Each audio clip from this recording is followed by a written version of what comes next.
La paz de Dios reine entre todos. El santo abandono. La voluntad divina significada y la voluntad de beneplácito. Primera parte. La voluntad divina se muestra para nosotros reguladora y operadora. Como reguladora, es la regla suprema del bien, significada de diversas maneras, y que debemos seguir por la razón de que todo lo que ella quiere es bueno, y porque nada puede ser bueno sino lo que ella quiere.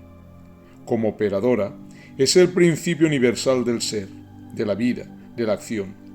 Todo se hace como quiere, y no sucede cosa que no quiera, ni hay efecto que no venga de esta primera causa, ni movimiento que no se remonte a este primer motor, ni por tanto hay acontecimiento, pequeño o grande, que no nos revele una voluntad del divino beneplácito. A esta voluntad es deber nuestro someternos, ya que Dios tiene absoluto derecho de disponer de nosotros como le parece. Dios nos hace, pues, conocer su voluntad por las reglas que nos ha señalado o por los acontecimientos que nos envía, y ahí la voluntad de Dios significada y su voluntad de beneplácito. La primera, la significada, nos propone previa y claramente las verdades que Dios quiere que creamos, los bienes que esperemos, las penas que temamos, las cosas que amemos, los mandamientos que observemos y los consejos que sigamos. A esto llamamos voluntad significada, porque nos ha significado y manifestado cuanto Dios quiere y se propone que creamos, esperemos, temamos, amemos y practiquemos.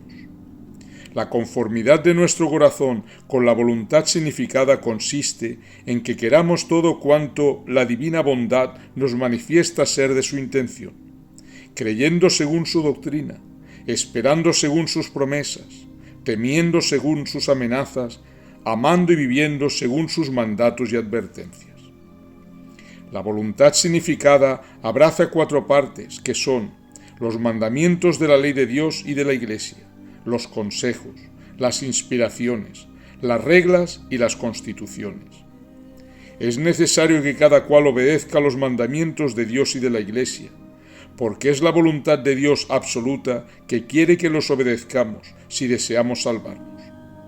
Es también voluntad suya, no imperativa y absoluta, sino de solo deseo, que guardemos sus consejos, por lo cual, aun cuando sin menosprecio los dejamos de cumplir por no creernos con valor para emprender la obediencia a los mismos, no por eso perdemos la caridad ni nos separamos de Dios. Además de que ni siquiera debemos cometer la práctica de todos ellos, habiéndolos como los hay entre sí opuestos, sino tan solo los que fueran más conformes a nuestra vocación. Hay que seguir, pues, concluye el santo, los consejos que Dios quiere sigamos. No a todos conviene la observancia de todos los consejos. Dados como están para favorecer la caridad, esta es la que ha de regular y medir su ejecución. Los que tenemos que practicar los religiosos son los comprendidos en nuestras reglas. Y a la verdad, nuestros votos, nuestras leyes monásticas, las órdenes y consejos de nuestros superiores constituyen para nosotros la expresión de la voluntad divina y el código de nuestros deberes de Estado. Poderosa razón tenemos para bendecir al Divino Maestro, pues ha tenido la amorosa solicitud de trazarnos hasta en los más minuciosos detalles su voluntad acerca de la comunidad y sus miembros. En las inspiraciones nos indica sus voluntades sobre cada uno de nosotros más personalmente. Santa María Egipciaca se sintió inspirada al contemplar una imagen de Nuestra Señora.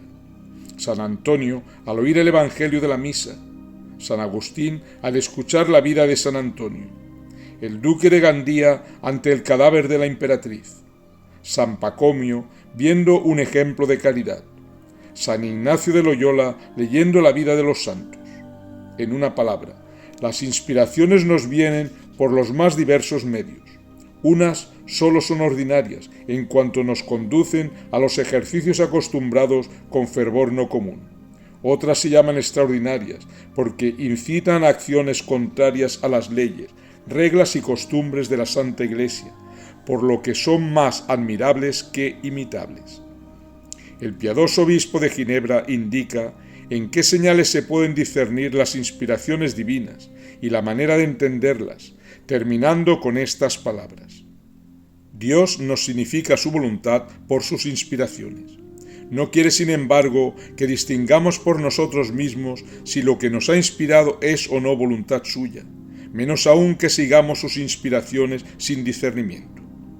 No esperemos de Él nos manifieste por sí mismo sus voluntades, o que envíe ángeles para que nos las enseñen, sino que quiere que en las cosas dudosas y de importancia recurramos a los que ha puesto sobre nosotros para guiarnos. Añadamos por último que los ejemplos de nuestro Señor y de los santos, la doctrina y la práctica de las virtudes pertenecen a la voluntad de Dios significada, si bien es fácil referirlas a una u otra de las 4 señales que acabamos de indicar. He ahí, pues, cómo nos manifiesta Dios sus voluntades que nosotros llamamos voluntad significada. Hay además la voluntad de beneplácito de Dios, la que hemos de considerar en todos los acontecimientos, quiero decir, en todo lo que nos sucede, en la enfermedad y en la muerte, en la aflicción y en la consolación, en la adversidad y en la prosperidad, en una palabra, en todas las cosas que no son previstas. La voluntad de Dios se ve sin dificultad en los acontecimientos que tiene a Dios directamente por autor, y lo mismo en los que vienen de las criaturas no libres, porque si obran es por la acción que reciben de Dios, a quien sin resistencia obedecen.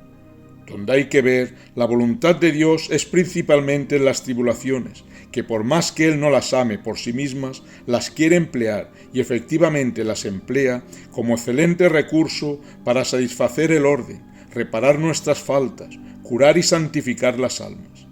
Más aún, hay que verla incluso en nuestros pecados y en los del prójimo, voluntad permisiva, pero incontestable.